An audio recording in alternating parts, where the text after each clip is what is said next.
Kim Pao Movie, namamayagpag sa New Zealand at North America.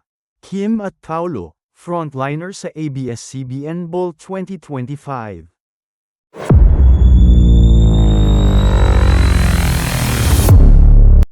Umaapaw ang saya sa puso ng Kim Paulandia dahil tuloy-tuloy pa rin ang pamamayagpag ng pelikulang My Love Will Make You Disappear sa mga sinehan.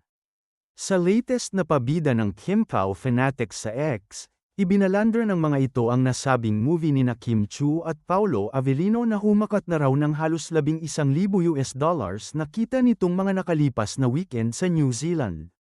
Sa X post ni I Love Kim Pao, ibinalita nito ang magandang box office result ng movie at nagawa nitong pwesto sa 13th slot sa mga ipinalalabas na foreign movies sa New Zealand. Pinaskil niya ang listahan ng mga pelikulang nagtala ng kanilang kita at ang standing ng mga ito. Matutunghayan sa 13th spot ang MLWYD na may total weekend gross sales na $10,593 United States dollars o P606.327 million sa Pilipinas. Bukod dito, ipinagalandakan naman ni Megacomplia ang isang balitang pasok raw sa North American box office ang nasabing movie kina Kim at Paulo dahil tumabo ng humigit kumulang sa $500,000 USD ang nahakot nito sa box office. Sabi pa niya, dahil dito, inaasahang aabot sa $1. 3 to $1.5 million ang kabuuang kita nito. Kaya naman pasok ito sa top 5 highest-grossing Filipino films in North America mula noong pandemya. Ang news update ay kinuha raw nito sa Variety, na sinulat ni Ramchandran. Samantala, ang bongga talaga ng tambalang nina Kim Chiu, Paulo Avellino, ha? Aba, patuloy na nangangabog sa takilya ang pelikula nilang My Love Will Make You Disappear. Say nga ng Star Cinema, tuloy-tuloy ang paghahatid ng kilig at saya ng Kim Pao sa first movie nila dahil more than 100M na ang kinita nito worldwide box office. Bukod sa Pilipinas, palabas din kasi ang pelikula ng Kim Pao sa iba't ibang bansa at pinipilahan sa lahat lalo na sa Amerika at Canada kaya ang lakas nito sa takilya. Last weekend nga pala ay lumipad patungo sa US sina Kim at Paulo para magpasalamat sa kanilang fans sa 3-day special screenings sa LA Cinemark Carson Theater sa Los Angeles.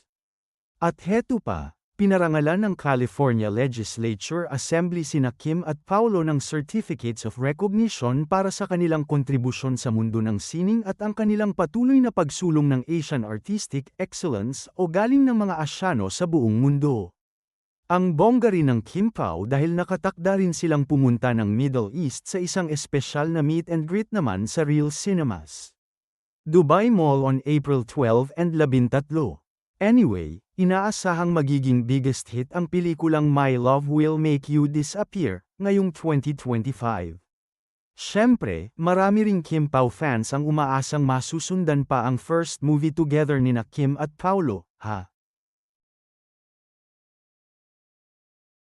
Anyway, abangers na ang Kimpolandia sa magaganap na ABS-CBN Ball 2025 dahil kabilang sina Kim Chiu at Paulo Avellino na ginamit na frontliner sa pag-iimbita ng kapamilya sa mga fans sa kani-kanilang mga social media account. Ang ABS-CBN Entertainment nga ay sina Kim at Paulo ang laman ng kanilang X-post na kinuha ang video footage mula sa nakaraang taon red carpet ball ng events. Sabi pa sa post, 3 days to go, #Kim Pao's charm will make your worries disappear. Catch Kim Chiu and Paulo Avellino at #brighter together. The ABS-CBN Ball 2025's Red Carpet Special, Live TH's Friday, April 4. Mapapanood nga ang live coverage sa event na may pre-show ng 5 PM Philippine Time at 5 PM umpisa ng programa. Alam ng kapamilya na malakas sa X ang tambalang Kim Pao dahil sa milyong solid na meron silang fandom at silent supporters, kaya top bilang sina Kim at Paulo. Kaya nga excited na ang mga Kim Pao fanies sa inaabangan nilang red carpet outfit nina Kim at Paulo, at sa inaasahang sabay na paglakad ng dalawa sa red carpet. Umaasa rin ang mga solid na mananalo ng award ang Kim Pao bilang sila ang laging trending sa social media.